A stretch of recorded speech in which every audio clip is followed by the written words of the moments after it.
बुंबाय दिनै जोंहा बरमा बियाबनि बाथौ गौथुमनि सनाथि फोरबो फालिथायनि मावखुलि बेखेवनायनि हाबाफारि दङ।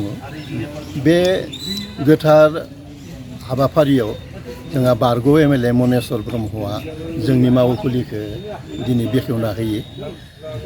बे मावखुलिनि जोहै सनाथि फोरबो फालिथायनि गासै खामानि दामानिया जाहाथे मोजाङै जाफुंलाङो आरो मोजाङै जाहाथे जों बे सनाथि फोरबो फालिथायखौ फालिलांनो हायो, बेखौनो बिथां बेखेवगिरिया इसोरनि खाथियाव आर'ज खालामनानै बेखेवनानै होलांबाय।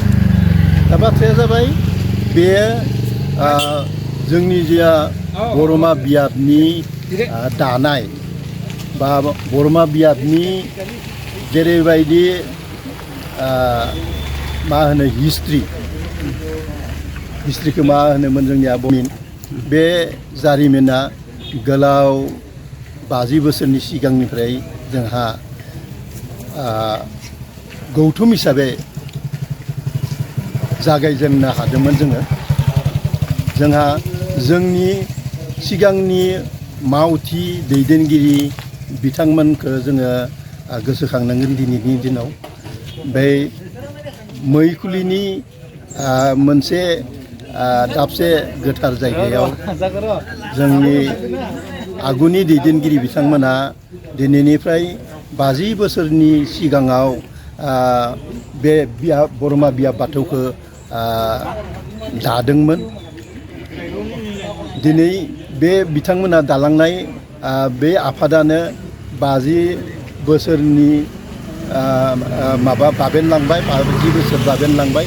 दा माने सनाथि फोरबोखौ जोङो 2025 इंराजि मायथाइनि जानुवारि दाननि 10, 11 आरो 12 खालाराव जोङो सनाथि मायथाइ गोलैदों।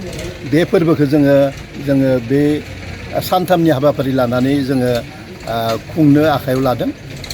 रायजो राजा जोंनि मावथिफोर बयनिबो हेफाजाबाव बे सनाथि फोरबोआ जाहाथे मोजाङै मोजां जोबनानै थाङो, बेखौ सालायलांनायाव साफ्रोमबो